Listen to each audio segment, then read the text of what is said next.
본문은 예수님께서 요단강에서 세례를 받으신 후에 광야에 들어가 40일 금식하신 후에 받으신 사탄의 유혹에 대한 것입니다. 여기에 나오는 세 가지 유혹은 그 모양만 다를 뿐 사실 우리에게 너무나 익숙하고 우리가 자주 넘어지는 것입니다. 전문은 아니지만 대부분의 유혹은 선한 듯하지만 왜곡된 내용들입니다.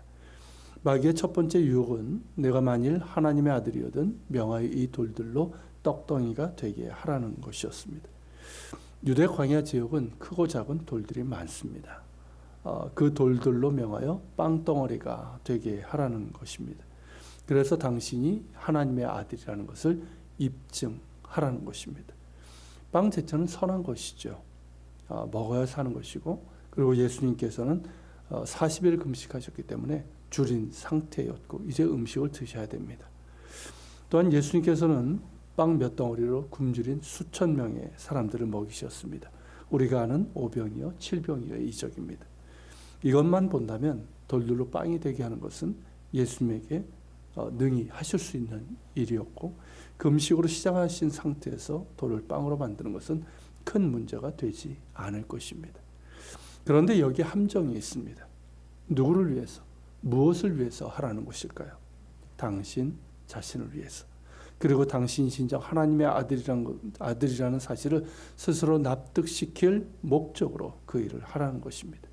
결국 자신을 위해서, 그리고 자기 과시까지는 아니지만 자신이 누구인지를 드러내는 목적으로 하나님의 능력을 쓰라는 것입니다.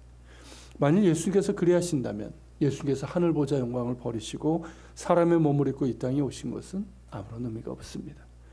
또한 죽기까지 성부 하나님께 복종하심으로 자신을 대속의 제물로 드리고자 하시는 예수님의 구원 사역도 의미가 없습니다. 결국 마귀의 유혹은 쉬운 길, 편한 길을 가라는 것입니다. 당신을 대적하는 인간들을 위해서 쓸데없이 그 능력 쓰지 말고 당신 자신을 위해서 쓰고 당신이 하나님의 아들이라는 것을 멋지게 증명하라는 것입니다.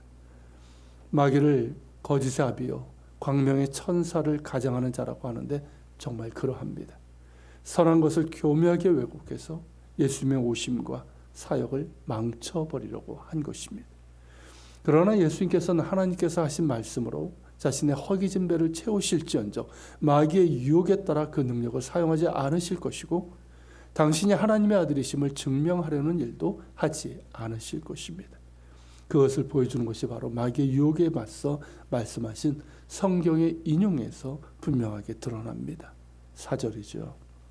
예수께서 대답하여 이르시되 기록되었을 때 사람이 떡으로만 살 것이 아니요 하나님의 입으로부터 나오는 모든 말씀으로 살 것이라 하였느니라. 또한 요한복음에서 말씀하신 것처럼 예수님의 양식은 성부 하나님의 뜻을 행하는 것이기에 신명기 8장 3절 이 말씀으로 마귀의 유혹을 단호하게 물리치신 것입니다. 두 번째 유혹도 마찬가지입니다. 마귀는 예수님에게 예루살렘 성전 꼭대기에서 뛰어내려 하나님의 아들임을 증명하라고 유혹을 합니다. 그러면서 이번에는 성경 구절까지 인용을 합니다. 시편 91편에 나오는 말씀으로 그가 너를 위하여 그의 사자들을 명하시리니 그들이 손으로 너를 받들어 발이 돌에 부딪히지 않게 하리로다 라는 이 말씀으로 포장까지 합니다. 이를 보면 사탄이 얼마나 간교하고 그럴듯하게 우리를 유혹하고 넘어지게 하는지를 알 수 있습니다. 자신의 욕심이나 행동을 마치 성경에 맞는 것처럼 합리화하고 포장하는 것이죠. 이는 이단뿐만 아니라 우리에게서도 발견되는 모습일 것입니다. 분명 마귀가 인용한 말씀은 맞습니다. 예수님께서 죄인들을 위해서 십자가에서 고난당하시고 죽임을 당하실 것입니다. 그러나 하나님께서는 그를 죽은 자 가운데서 살리실 것입니다. 그러나 그것과 마귀의 유혹은 전혀 차원이 다르고 그 목적도 다릅니다. 쉽게 말하면 당신을 거절하고 대적하는 죄인들을 위해 고난당하지 말고 그들이 원하는 대로 마치 슈퍼맨처럼 행하여서 사람들의 환호를 받으라는 것입니다. 얼핏 들으면 그럴듯하고 심지어 매혹적이기도 합니다. 게다가 그러실 수 있는 능력도 갖고 계십니다. 하지만 이것은 속임수이고 기만이고 하나님의 능력을 마술로 사용하는 것입니다. 그렇게 성전 꼭대기에서 뛰어내린다고 해서 사람들이 달라지지 않습니다. 수백 번, 수천 번, 수만 번 뛰어내려도 그것으로는 죄인들을 구원할 수 없습니다. 당장은 환호하고 따르는 것 같지만 그들이 원하는 것은 언제나 도깨비 방망이 같은 하나님의 분, 자신들의 죄를 자복하고 그 악한 행위를 돌이켜 순전한 마음으로 하나님을 따르는 신앙에 이르지 못합니다. 그 속임수를 간파하신 예수님께서는 주 너의 하나님을 시험하지 말라 하시면서 단호히 거절하시고 꾸짖으셨습니다. 세 번째 유혹도 그러합니다. 분명 예수님은 이스라엘의 왕이시며 만유의 주님으로서 장차 온 세상의 진정한 주님이 되실 것입니다. 그런데 마귀의 유혹은 이 세상의 것을 지금 움켜쥐라는 것입니다. 굳이 낮아짐을 통해서 높아지고 고난을 당함으로 영광을 취하는 고통스럽고 거추장스러운 과정을 뭐하러 자처하냐는 것이죠. 예수님은 본래 온 세상의 주인이시며 못할 것 없습니다. 그러나 예수님께서는 세상의 영광을 취하기 위해서 오신 것이 아닙니다. 왜 창조주신 분이 피조물의 몸을 입고 악의 모습으로 이 땅에 오셨을까요? 그것도 왕궁도 아니고 최소한의 가정집도 아닌 베들레헴 마구간에서 말입니다. 만유의 주인이신 분이 왜 나사렛 촌동네에서 가난한 목수의 가정에서 자라나시고 손수 목수의 일을 하시면서 가장으로서의 수고를 하셨을까요?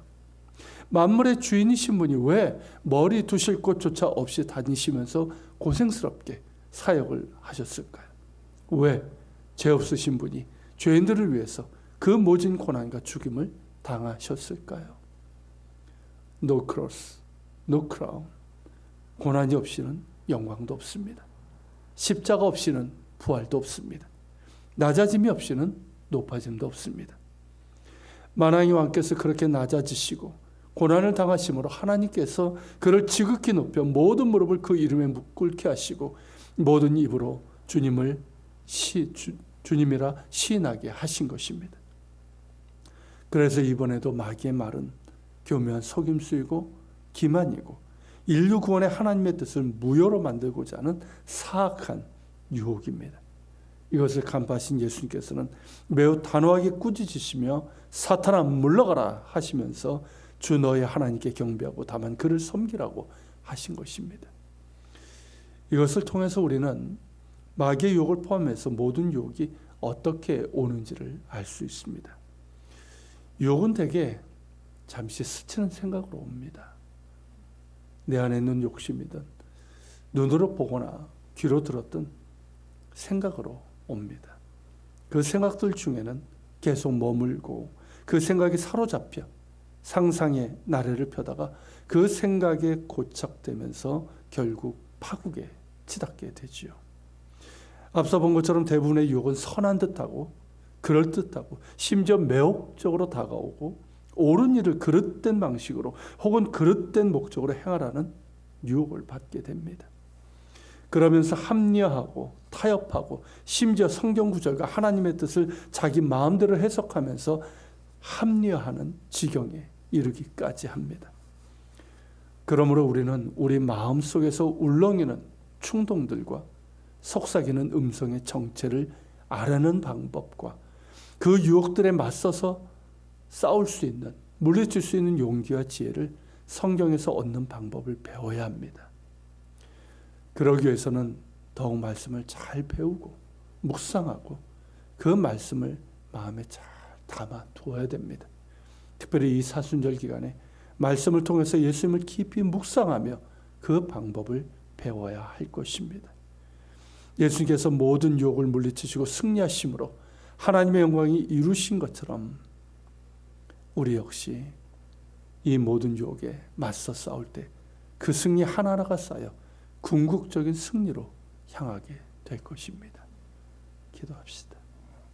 주님, 오늘 예수님께서 사탄의 유혹, 일찍이 아담과 하와가 넘어졌던 그 유혹을 이겨내신 그 모습을 보았습니다. 그리고 이 유혹들은 모양만 다를 뿐 늘 우리에게 찾아오는 것이고 우리가 너무나 자주 넘어지는 유혹들입니다.